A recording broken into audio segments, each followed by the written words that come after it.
ஆன்மீக உறவுகள் அனைவருக்கும் என் அன்பான வணக்கங்கள். அபிஜித் நட்சத்திரம் ஆகஸ்ட் மாதத்தின் அபிஜித் நட்சத்திரம் வருகிற நேரம், நாள், இதெல்லாமே வழிபாடு அனைத்தையுமே நம்ம இந்த பதிவில் தெரிஞ்சுக்கலாம். அபிஜித் நட்சத்திரம் அப்படிங்கிறது ரொம்பவே சிறப்பு வாய்ந்த நட்சத்திரம். அந்த நட்சத்திரம் வரக்கூடிய 24 நிமிடங்கள் ரொம்பவே சிறப்பு வாய்ந்த நிமிடங்கள். அந்த நேரத்தில் நம்ம எதை வேண்டுனாலும் அது நமக்கு கிடைக்கும்.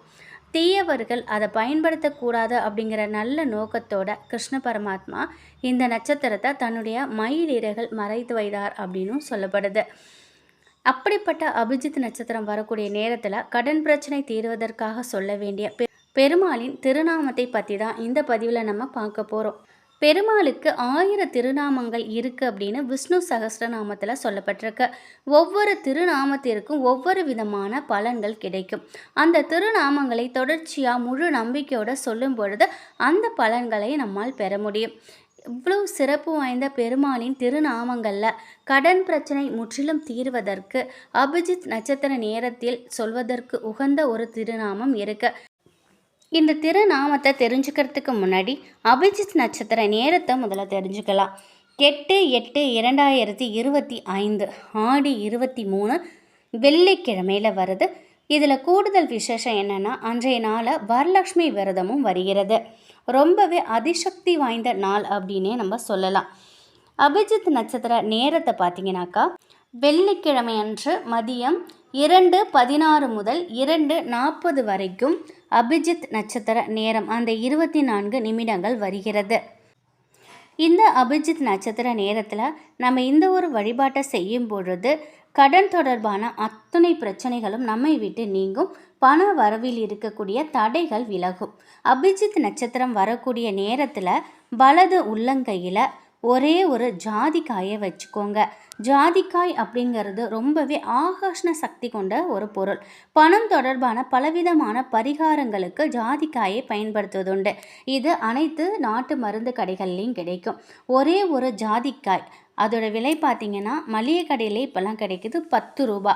ஒரே ஒரு ஜாதிக்காயை மட்டும் வலது கையில் வச்சு மூடிக்கோங்க. இப்போ சொல்லக்கூடிய பெருமாளின் இந்த ஒரு திருநாமத்தை குறைஞ்சபட்சம் 27 முறையிலிருந்து அதிகபட்சம் 108 முறை வரைக்கும் சொல்லலாம். கண்டிப்பான முறையில் அந்த அபிஜித் நட்சத்திர நேரத்தில் தான் இந்த திருநாமத்தை நம்ம சொல்லணும். அப்படி சொல்லி முடிச்சுட்டு கையில் இருக்கக்கூடிய ஜாதிக்காயை பணம் வைக்கும் இடத்தில் வைக்கலாம். இல்லைன்னா கடன் தொடர்பாக ஏதாவது பத்திரம் வச்சுருக்கோம் அப்படின்னா அதுலேயும் வைக்கலாம். இல்லை அடமான சீட்டு வச்சுருக்கோம் அப்படின்னா அதோடையும் இந்த ஜாதிக்காயை வைக்கலாம். ஒவ்வொரு மாதமும் வரக்கூடிய இந்த அபிஜித் நட்சத்திர நேரத்தில் இந்த வழிபாட்டை நம்ம தொடர்ச்சியாக செய்யும் பொழுது விரைவிலேயே கடன் பிரச்சனைங்கிறது முற்றிலும் தீரும். பெருமாள்கிட்ட வேண்டுதல் வைக்கும் பொழுது கடன் தீரணும் அப்படின்னு சொல்லாமல் பண வரவு அதிகரிக்கணும் அப்படின்னு வேண்டிக்கோங்க. இந்த திருநாமம் என்னன்னு பார்த்தீங்கன்னா, ஓம் புரந்தராய நம. ஓம் புரந்தராய நம.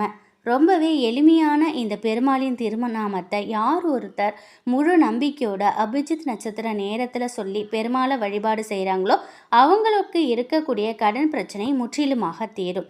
இந்த மந்திரத்தை நான் டிஸ்கிரிப்ஷனில் எழுதுகிறேன். அதே போல் அபிஜித் நட்சத்திரத்தில் சொல்ல வேண்டிய அந்த ஒரு ஸ்லோகத்தையும் அபிஜித் மந்திர திருநாமத்தையும் நான் அந்த டிஸ்கிரிப்ஷனில் எழுதுகிறேன். உங்களுக்கு விருப்பம் இருந்தால் அதையும் நீங்கள் பார்த்துக்கோங்க. வெள்ளிக்கிழமையில் அபிஜித் நட்சத்திரங்கிறது வருது. நீங்கள் தீபம் ஏற்றி வழிபாடு செய்கிறீங்கனாக்கா 2 தீபம் நெய் தீபம் ஏற்றி பெருமாளுக்கு உரிய துளசி இலைகள் வைத்து நீங்கள் வழிபாடு செய்யுங்க. ஒரு டம்ளர் தண்ணீர் மட்டும் வைத்து நீங்கள் வழிபாடு செய்யலாம்.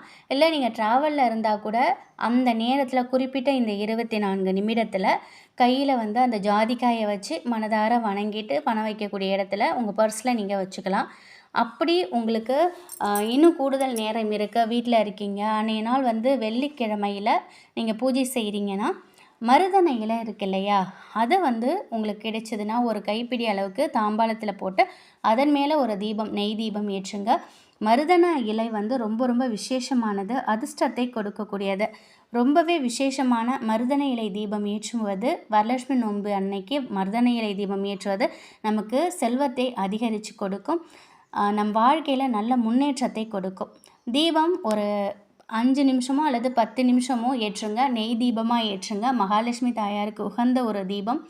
தீபம் ஏற்றி முடிச்சுட்டு மறுநாள் அந்த மருதனை இலைகள் இருக்கு இல்லையா, அதை சேகரித்து ஓடுற தண்ணிலையோ இல்லை கால்படாத இடத்துலையோ நீங்கள் போட்டுடலாம்.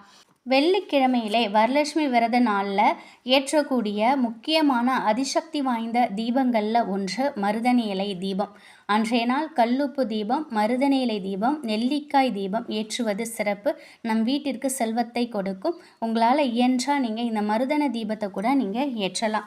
அடுத்து பார்த்தீங்கன்னாக்கா, அன்றைய நாளில் திருநங்கைகள் யாராவது ஒருவதற்காவது அந்த நேரத்தில் உங்கள் கண்ணில் பட்டால் நீங்கள் அவங்களுக்கு எப்பொழுதும் நீங்கள் திருநங்கைகளுக்கு பணம் கொடுப்பீங்க. அதோடு சேர்த்து அவங்களுக்கு தயிர் சாதம் வாங்கி தானம் செய்யுங்க. அவங்கக்கிட்டேருந்து ஒரு 10 ரூபாயாவது வாங்கி நீங்கள் பணம் வைக்கும் இடத்துல நீங்கள் வச்சுக்கலாம். பண வரவில் நல்ல முன்னேற்றம் இருக்கும்.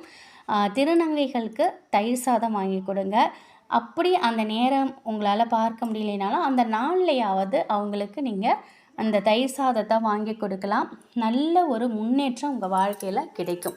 உங்களுக்கு விருப்பம் இருந்தால் இதையுமே நீங்கள் செய்து பாருங்கள்.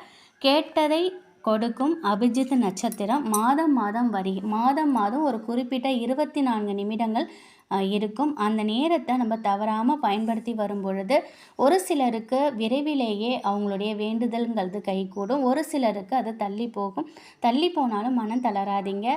நம்முடைய பூர்வ புண்ணிய பலனின்படி நமக்கான வேண்டுதல் சீக்கிரமாக அதிவிரைவிலேயே உங்களுக்கு நிறைவேறும். இந்த முறை அபிஜித் நட்சத்திரத்தில் கடன் தீர்வதற்கு இந்த ஒரு ஜாதிக்காயை வைத்து நீங்கள் வழிபாடு செய்து பாருங்கள். நிச்சயமாக நல்லது நடக்கும். இந்த ஒரு தகவல் உங்களுக்கு பயனுள்ளதாக இருக்கும் அப்படின்னு நம்புகிறேன். நன்றி.